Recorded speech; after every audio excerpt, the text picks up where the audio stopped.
Hello and you're welcome to Business Highlights on Trust TV. On the show, we take you through some of the biggest business developments of the week, as well as analyze major policy decisions and how they affect the average Nigerian out there. My name is Chamun Dabeng. Let's talk numbers.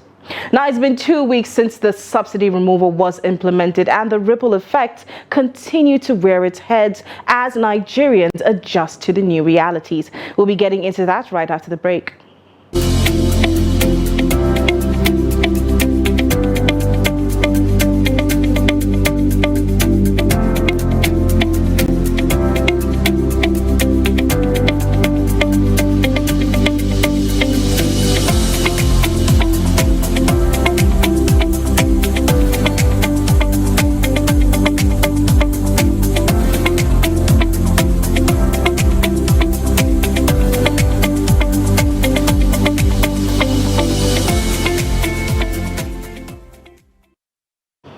Welcome back to Business Highlights. My name is Chamon Dabeng.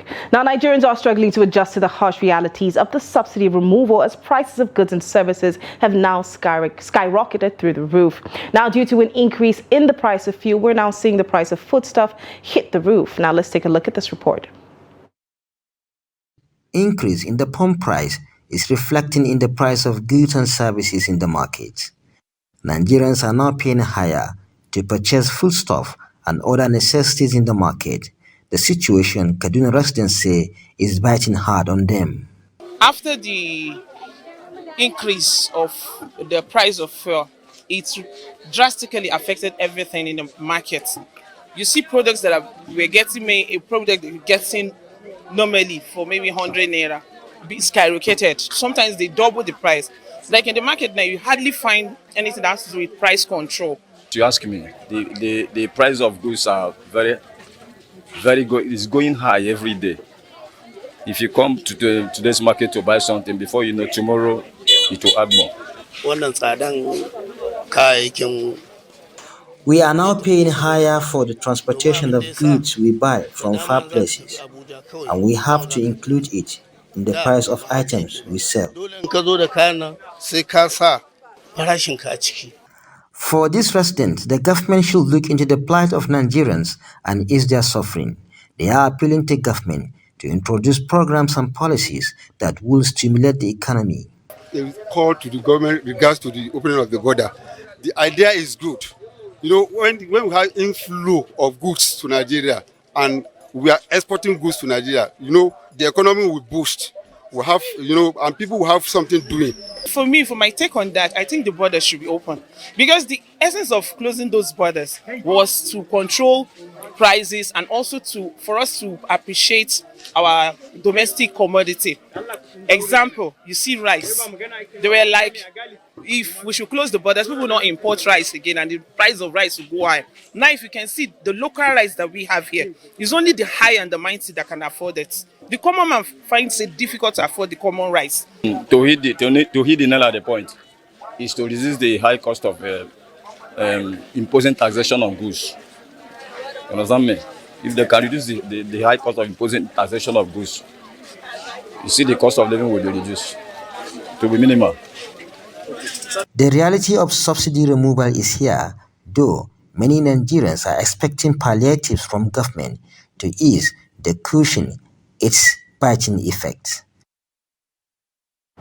All right, there you have it from our fellow Nigerians in Kaduna, and this is the case in so many other states and cities out there. Now, joining me to take a look at this situation is public affairs analyst Jide Ojo. You're welcome to the show.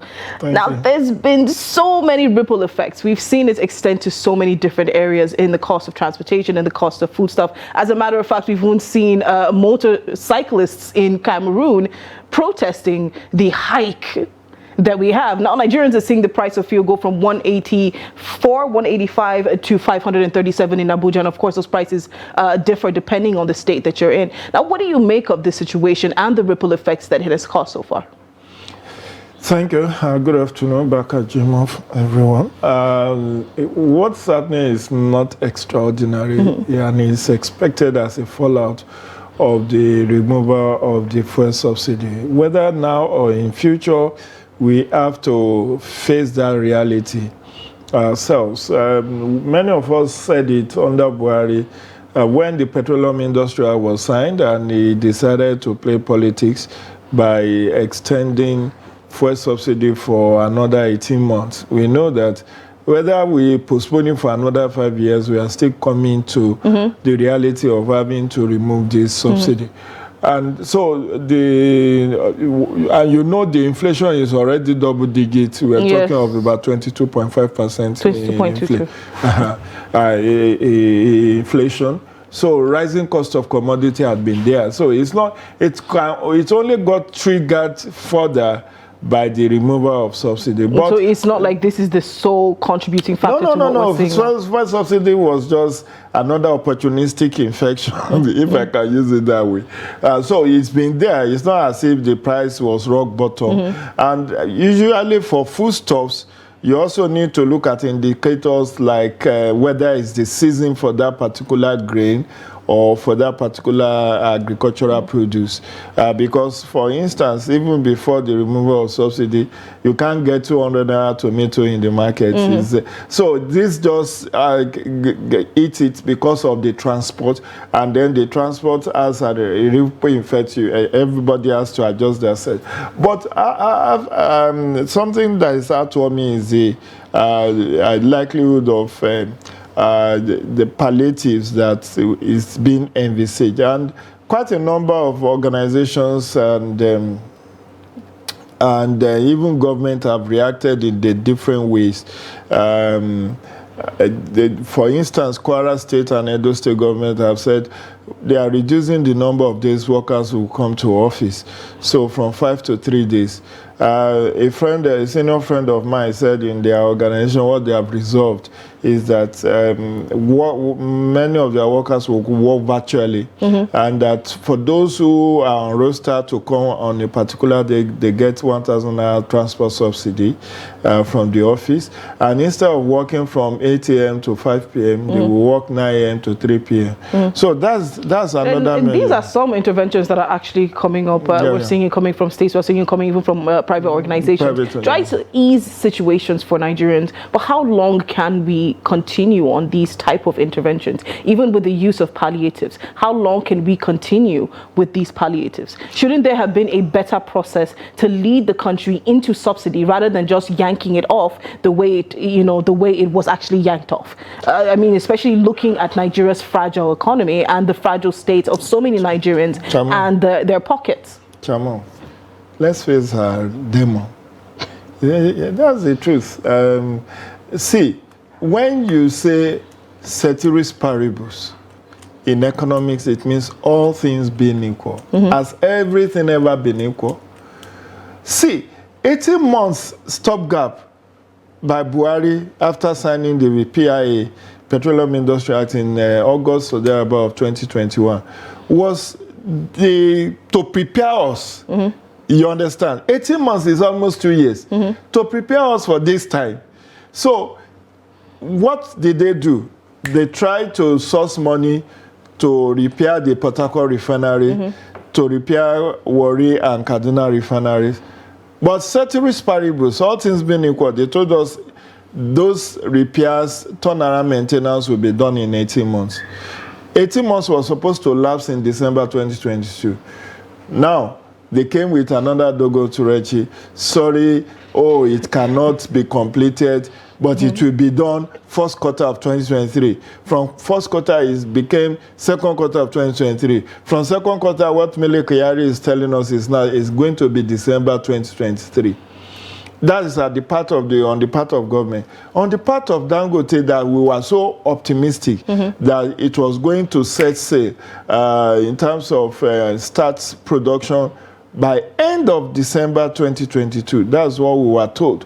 Optimistically, Dangote will kick in. So if that had also happened, rather than us now commissioning Dangote in May of 2023, and even after the commissioning, you heard him say production will not start until last week of July or first week of August. So at the best of our expectations is that Dangote will kick start production first or second week in August.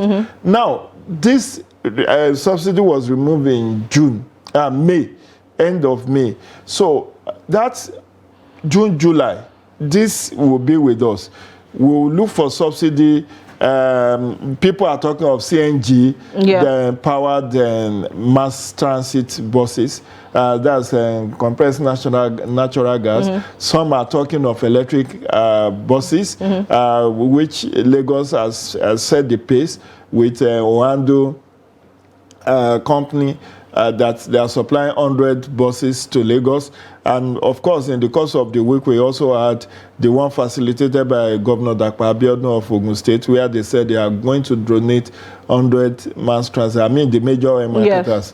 So these are palliatives that will be, but let's not be fixated on the problem. But at what point are we going to start discussing beyond just palliatives? I'd asked you before. That's what I'm saying. It gets me right. By the time Dangote comes on stream, Dangote has capacity for 650,000 barrels per day refining capacity.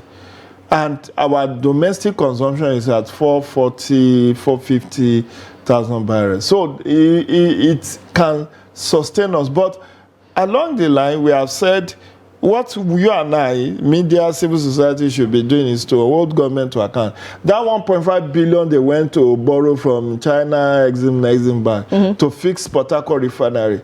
Whether they like it or not, we want to see by December whether that will form part of the $25 billion we have spent on turnaround maintenance for we didn't see anything.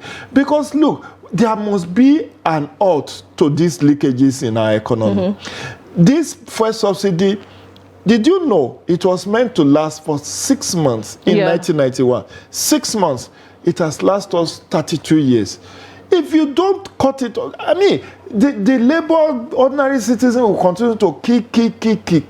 That was what happened in 2007 when Obasanjo saw what we later now come to agree with him. That look, these refineries are comatose and they are drain pipes. Let's block the leakage. He sold it to Blue Star Consortium. Labor unions kicked against that sale and pressured Yar'Adua government to revoke the sale and return money to Dangote and Otedola of the Blue Star Consortium members, and they got their money. Now, Chamon, can we continue along that trajectory of $25 billion spent on turnaround maintenance, and these refineries were not working? Now, Dangote built from scratch in Lagos, not even a Niger Delta environment per se. In Lagos, he built from scratch $18.5 billion. We have spent $25 billion on turnaround maintenance, and we didn't have anything to show. Somebody built world's largest train refinery from scratch for $18.5 billion. If you don't cut that leakage, the economy cannot even, you and I will beg for money we will not get, because already government can no longer pay salaries. Look, I mean, you talk about numbers earlier. Did you know how much was put in subsidy for 2023? 5 months, 3.36 trillion. 3.36 trillion. 5 months dried up. Who got it? So we just have to cut our loss. We have made some people some trillionaires through this subsidy scam. It's been heavily described as organized crime. So let's just bear for the time being. Look, why are they Okada riders in Cameroon? Why are they protesting? Because it's Nigeria that is subsidizing them. Smuggling. It's true smuggling. So you ask the Bele Kyari, how much are we consuming? He tells you he doesn't know. What they know is how much they truck out, they release into the market. So half of what is released into the market finds its way into Niger Republic, finds its way into Chad Republic, into Cameroon, into Benin Republic, where people are living large on our own monoproduct. It has to end. I'm not saying that Nigerians deserve this harsh economic realities, but like I was able to establish even before the removal of subsidy, cost of living was already astronomical. This just wasn't a bad situation. But today is the price of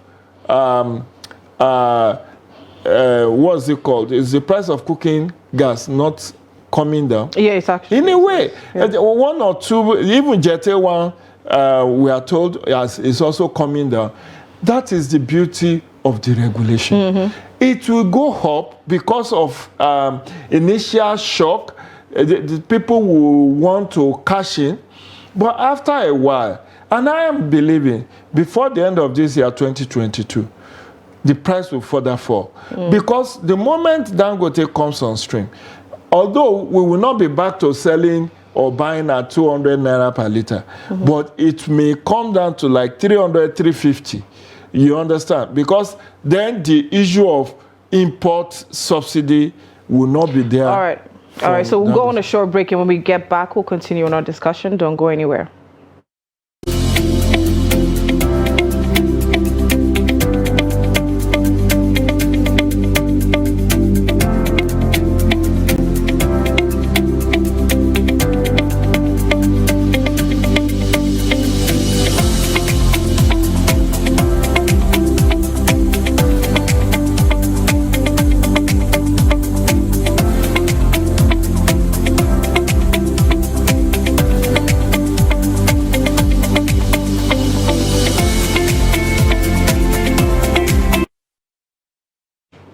You're welcome back to Business Highlights on Trust Television. My name is Chamun Dabeng, and I'm still here with public affairs analyst Jide Ojo, and we're currently discussing subsidy removal. We're taking a look at some of the ripple effects that it has had on the country in the past 2 weeks. Now, you talked about payment of salaries earlier on. Now, part of the discussion since the removal of subsidy is the increment in salaries. So far, we've seen Kwara State has increased theirs to, Edo State, 40,000 naira minimum wage has actually gone up. NLC is demanding 200,000 naira for minimum wage. Now, what do you make of this? Can our Nigerian pockets actually handle this? That's the asking price from Labour. They know definitely that government will not give them that much. And what is even the percentage of government workers per se who will be most impacted? Perhaps 10% of the entire population, and I'm talking across board, federal, state, and local.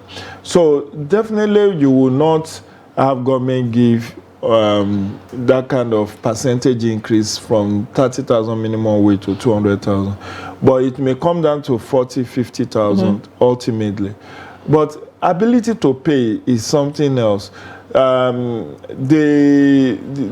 state governments are not able to pay even the 30,000 minimum wage.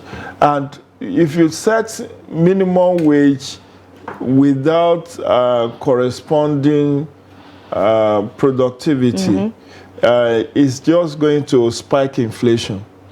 Because at the end of the day, it will further worsen rent, further worsen transportation, because what those people will listen to is that government has increased wages. So they don't want you to show them their ID card whether you are a government worker or not. Everybody that comes, this is my new rent, this is my new transport fare. The issue is that we should look beyond minimum wage, because for federal government, I have no doubt, after all, Buhari also gave them peculiar benefit, or what did he call it, 40% rise in their peculiar benefit from April 2023. So I think it's only the medical workers and university lecturers that were exempted, but every other government workers get that 40% rise in peculiar benefits that Buhari gave. But minimum wage, federal government may find the resources to pay, but my worry is more with the state. Of course, President Tinubu has initiated the Economic Council to meet and dialogue and workout modality. I think their next meeting should be on the 19th or thereabout. So whatever is agreed, I'm sure there will be some percentage increase in workers' salary, but the one I pity most is micro, small, and medium enterprises, because for the organized private sector, like the big blue chip companies, they already are paying well above minimum wage. Anyway, I recall my days in the development sectors where I was working as a program manager in an NGO. Definitely my salary was well above what government pays its workers. The only flip side is that there is no job stability. There is no job security. You could be asked to leave and not come from Monday, and then you don't have any say. So there is no job security. You can't say you are working 35 years. But at least in terms of pay, the pay is good, and they don't hold salaries. So for them, they don't have problem about even looking into their staff welfare and increasing the staff. So you even have quite a number of NGO workers, depending on whether you are working for international or you are working for local, that pays well above. But my worry is more for that, those who run small shops here and there, who are sales girls. Would they be able to pay that 40,000 minimum wage? Of course. How many of them are even actually paying that? Even many of them are not paying 30,000. All right. So speaking about small businesses out there, so far the subsidy removal has had some impact on traders out there and the amount of customers that they get on a daily basis. So let's take a look at this report. The traders who lamented low customers turnout due to the hike in transport fare also lamented hike in the price of some perishable items. Hike in the price of fuel has caused increase in the hike in price of transporting our goods from the north, hence the increase in the price of the commodities. We paid 1,500 naira per bag before, and now it is 2,200 to 2,500. Hence, we increase the price of the commodities, and we also reduce its measurement. Another trader who buys and sells perishable goods in my 12 market laments lost due to hike in the price. And before we are buying this market, normal price 6,000. If it is cost over 8,000. Now we are buying it 22. The one I even buy there for yesterday, my money did not even complete. I want the government to assist us, so maybe they should reduce the money for this petrol so that everything will just come down. Aminu Musa is the sectional chairman at my 12 market, disclosed that the hike in the price of their commodities is alarming. Hence, urge the government as well as the independent fuel marketers to do something. The goods that you buy 3,000, 4,000. Now you go to a farm and the price is almost 6,000, 5,000. You pay transport. The transport is extremely high. The petrol price has increased, so it has really affected the business. We're appealing to government that they should try to refine our refineries that are in Port Harcourt, Kaduna, and the federal government should do something about it, because we export. You can imagine, you export a crude oil and you import a refined oil. It is really embarrassing. It is really unacceptable. Why the price of the many perishable goods increased, the price of tomatoes decreased drastically, as a basket is sold between 30 to 35,000 naira against 55 to 70,000 naira. As it was sold some months back. The secretary to the Union of Tomatoes Trader in Machov Market, Suleiman N. Adawa, disclosed that the decrease in the price of tomatoes is due to the presence of its varieties from the neighboring countries like Benin Republic, Ghana, Togo, and Cameroon. If you look at our market now, you will see various tomatoes from other places. You will see Cameroon tomatoes. You will see Ghana.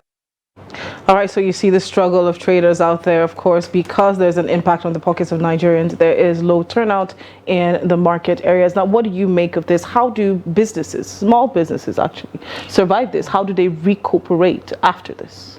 Well, they will. First and foremost, I sympathize with my fellow compatriots. We are in this together. Even I seated there.